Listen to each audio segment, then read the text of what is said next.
football game on Saturday night. Detroit Lions coming to town. We'll be talking plenty about that this week. And, of course, Luke is on the backfield. I will be joining him this week in Owings Mills as well. And all of us are either gathered at Camden Yards or down in D.C. and circling the televisions to watch Orioles and Nationals. Certainly the Orioles in a precarious situation right now in the American League East, and the Nationals in pretty good shape. But the Strasburg injury certainly a little bit of a jab to their season here in August. Here to talk all things Nationals and baseball in the corridor. He covers the Nats as well as other baseball and sports issues in D.C. for the Washington Times. You can follow his journey out on Twitter at Todd_Dybas. That's D-Y-B-A-S. He is at WashingtonTimes.com as well. We welcome Todd, one of our defending champions, back onto the program in the corridor. Man, we got what we want here, right? A Baltimore-Washington little border baseball war, and certainly the Nationals getting the better end of it in the standings, but I think the Orioles have something to say about that before the end of the season, right? Yeah, it's a good test for the Nationals to kind of see how they hold up against a team that slugs so well. Obviously these teams are kind of going about it differently, with Baltimore hitting so many home runs and the Nationals very heavily concentrated on their rotation. So it's interesting to see that matchup and see what it looks. Both teams really look like in tight games, because that's what's going to be happening down the stretch. And if both make the playoffs, that's presumably what's going to be happening in the playoffs as well. Well, it all smells real nice. I mean, everything gets deodorized when you're playing 650 ball, right? And the Nationals had a lot of that, even the Strasburg injury. But, man, it was a tumultuous offseason. I mean, I think I had you on the week of the Bud Black, Dusty Baker, dust up last year and trying to find a manager, and Matt Williams is out the door, and are they going to sign Harper? And, all the expectations of last year kind of dissipated in the disappointment of it. This year, the expectations were much lower. The results have been, everything they've touched. Even from signing a player it was kind of a malign signing, I think, in the offseason, to him becoming an MVP player, not for the Mets, but for the Nats. It's been everything they've touched has turned to gold so far. Yeah, a lot of things have worked out positively, that's for sure. And it's been different in that manner than, last season, where so many things did go wrong that were not very predictable things. The Daniel Murphy signing is just been stunning, and really every Nats fan should be sending Brandon Phillips thank you cards for turning down the trade that kind of facilitated them turning to Daniel Murphy and figuring that out. So it's been a great move for them, and it's been obviously extremely beneficial. But they've still had some injury problems, like you said, Strasburg being the latest, Ryan Zimmerman a couple times, and, there's trying to make it down the stretch here intact so that they're ready to go in the playoffs. I remember when Zimmerman was the Nationals' best player, right? And the great hope, and to be their franchise guy. I think of 5 or 6 other guys in line in front of him. He was the one doing all the commercials 6 years ago that I would see on the Mr. Angelos and Sons television network.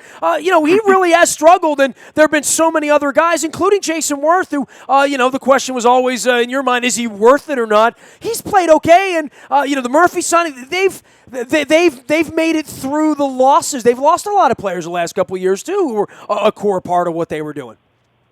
Yeah, and what we're seeing this year is really Daniel Murphy has been the only steady force in their lineup.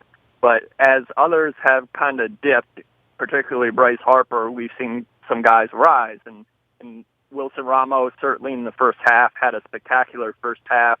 And Anthony Rendon now in the second half looks very much like the player that we saw in 2014, a guy who finished 5th in MVP voting that year. People tend to forget. He's hitting .325 since the break. His OPS is above 1,000. His strikeouts and walks are almost even. So to say he's on it would be an understatement. So they've been able to have people kind of come through. And then, of course, Trey Turner at the top of the lineup. That was not at all in the plans at the start of the season, but here he is hitting .300 and stealing bases seemingly whenever he wants at the top, and we had a long on-base streak for Worth. So they've made do. They're 6th in runs in Major League Baseball, which I think so their offense, because of Harper's dip, is being a little underestimated, but is still a very efficient offense to go with the staff that has the league's second-best ERA. And hence, you're in first place, usually when those things happen. Maybe this is a chump question, bro, but this time last year, Harper was getting $400 million. We've been through this with Chris Davis, where he is right now, and he hit the market right now, as opposed to where Trumbo would hit the market right now, or where Nelson Cruz did hit the market 2 years ago. That when these guys come in and do something sensational, I think when they're 20, 21, 22 years old, we're putting them all in the Hall of Fame. I had some young whippersnapper a couple years ago put Mike Trout in the Hall of Fame in 2014, and I'm like, whoa, I've been around this a long time. You got about 15 more years of that to get where you need to be. For Harper to get that kind of a deal, he needs to look more like last year's player. This has been this is a bump in the road for him, and we're all sitting here and hoping that Machado and Scope are, continue to go up, but as they go up, so goes their value. This is a sort of rocked Harper's boat a little bit, right? Yeah, it's been interesting because he put so many things together last year at such a young point in his career, and obviously becoming the unanimous MVP at 22 years old was a historical achievement for him. And then we saw April, which I think a lot of people have forgotten about too, when he was playing even better than he did last year, and then suddenly he walked the plank and off he went. This to me I constantly argue that baseball is our most difficult sport. You don't see someone the level of, say, like Ray Allen, who could make threes all of his life. He may have an off game, but he's not going to have a season where he shoots 20% from three for the year, and he just says, well, that's how it goes sometimes. That doesn't happen. You don't have a significant dip of that level. Whereas in baseball, we see guys hit 330 and then the next year hit 240. It happens a lot because it's so damn hard to do in the first place. So with Harper, there are a lot of theories about why he has declined this year. He seems steadier of late, and certainly he's not afraid of the moment, so I wouldn't be surprised to see him do something significant in October, should they get there. But it's been an interesting year for him, probably one he'll learn more from, certainly, than last year when everything went so well and he was lauded rightly. He's going to learn a lot from this year of how pitchers changed to him and how he was not really able to adapt to them quite yet and get his act back together. But all that being said, even in a year when you hit 244, if he hits 328 in October and they have a ticker tape parade down there in front of the Capitol, it won't smell like such a bad season for him. Yeah, 100%. No one will care. No one will care. DC fans, they're kind of on the curse bandwagon here, which I think is a little much considering the Super Bowl titles. I know they're a while ago, but they're not eons ago like some places were. It's not a Chicago situation or a Red Sox situation. But, if Harper comes through in the postseason and they finally get to have a parade again around here, then, if anybody comes through in the postseason, we're looking, as a baseball person, you'll look this, we were looking at Stephen Drew the other day in the clubhouse, and just in general conversation, we're like, he could be like a Mark Bellhorn, in October. So we see guys like that. We see crazy things happen in October, and then people just become entrenched in that city's lore. And certainly if Harper does anything, he'll just entrench himself further here in D.C. Todd Dybus covers all things baseball and sports at the Washington Times. He's a sports enterprise writer down there. You can follow him at WashingtonTimes.com or out on Twitter at Todd_Dybus. That's DYBAS. You can find his, is that the Venice Beach basketball court there? I see some palm trees on your Twitter page there, Todd. Where is that? Yeah, it's just south of Santa Monica, actually. So, yeah, good call there. I've been around the world, Todd. I've seen some sunsets over the Pacific out there, so I'm down with all that. So's Dusty Baker, by the way, which is a good segue to add a little L.A. flavor into this thing. You were there for the whole offseason and all the comings and goings. And look, man, I don't know which owner is worse as a human being or as a business person or, less in concern of their real fan base as much as their bottom line and the New York Supreme Court battles and all of that stuff. But, Angelos had many, many tumultuous off seasons here, including this one where, he cut a year off a Gallardo, Dexter Fowler ran away, they signed Trumbo as insurance, and they wind up giving Davis this money, and they give Wieters money that they didn't even want to give him, and he signs up, and he's not very good this year. They've had all sorts of things happen, but the Nationals had a real back-page roller coaster ride last year with the manager and Bud Black and how Baker showed up, and it's all turned out okay, but if you would have written on the day Dusty Baker was hired that it would go perfectly, this would have been the scenario, right? Like it's almost been a perfect situation for him, and not everybody sort of saw that coming because he is anti-stat. He is old school. He did smoke dope with Jimi Hendrix in the 60s. He's a different cat, right? Yeah, I don't know that smoking dope with Jimi Hendrix in the 60s is actually a detriment to someone's life log, but... it is a bucket list item that you and I are never going to check off. Yeah, that's 100% correct. But yeah, you knew that Dusty coming here, especially for an organization that is run in a very corporate manner, would be a different thing. And as you said, the hiring process was a roller coaster. It was odd. Mike Rizzo, the general manager of the Nationals, kind of chided reporters after Dusty was hired for the inaccurate reports about Bud Black. But at the same time, we had Dusty Baker saying that he thought he was out of the running for the job before he received the job. So, it's one thing for reporters to be in between, but when the person you actually hired thought he was done with the process and not being hired, that's reflective of how the process went, in my mind.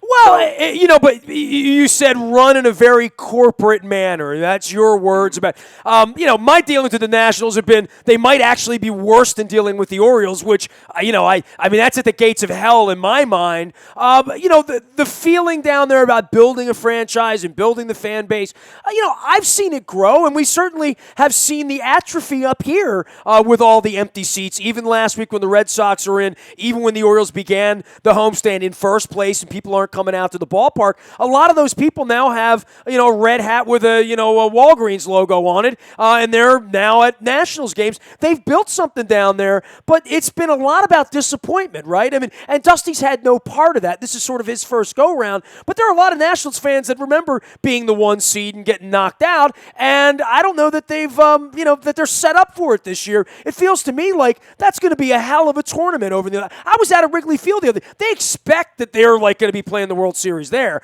And I say, you better not lose Game 1 in October, and it might be the Nationals playing them in Game 1. Yeah, well, if there are a lot of Nationals fans who are grumbling about winning the division and leaving the playoffs quickly, then they obviously don't have a very long memory because 2005 to 2010, this is not what was happening here. So this is the last 5 years thing that they've created, really. And certainly their expectations have gone up, and as they should. They've invested a lot of money in the product, and they've won the division, and they should be getting out of the first round of the playoffs. It's always, what have you done for me lately, which is understandable when you're plunking your money down to go see these guys. In a very competitive market, too, right? I mean, the Caps have been good, and obviously the Redskins are now a division champion, and there's a palpable interest on that side, too. So, I mean, it is competitive that if you're not winning, you will be irrelevant very, very quickly around these parts, right? Yeah, it's 100% the fight for second place in Washington, D.C., right, behind the Redskins. As much as Nationals fans don't want to hear that, and as much as me loving baseball doesn't want to say that so easily, but that's just the way it is, and that's not subjective. That's math. That's ratings. That's attendance. That's people spending their money. That's radio and what they're talking about. So, they've put together a good product and a good stadium, and I'm super excited for the postseason this year. If you look at how the National League is playing out, you're looking at games possibly here in D.C., games in Chicago, games in Los Angeles, games in San Francisco, or possibly St. Louis or Pittsburgh are kind of the peripheral places. So those are all fantastic baseball places. It's going to be a great postseason no matter who gets in, and I wish we could start it sooner. I wish we could start it in 2 weeks instead of, what do we have, still 6 weeks to go until we get there. Yeah, you guys feel that way because it feels like there's no race. I mean, here in Baltimore, this is the first time literally in a generation. I mean, this is my 25th year on the air here, doing sports radio, my 32nd year in covering sports. We have not had a 3-team horse race to the finish line here ever, literally. I mean, most of the years the Orioles have been involved, they've either been so far back you don't believe and they sort of make a wild card, or they've had a 10-game lead like you guys do this year and like we did 2 years ago. This is a whole new thing where every night is a playoff game around here.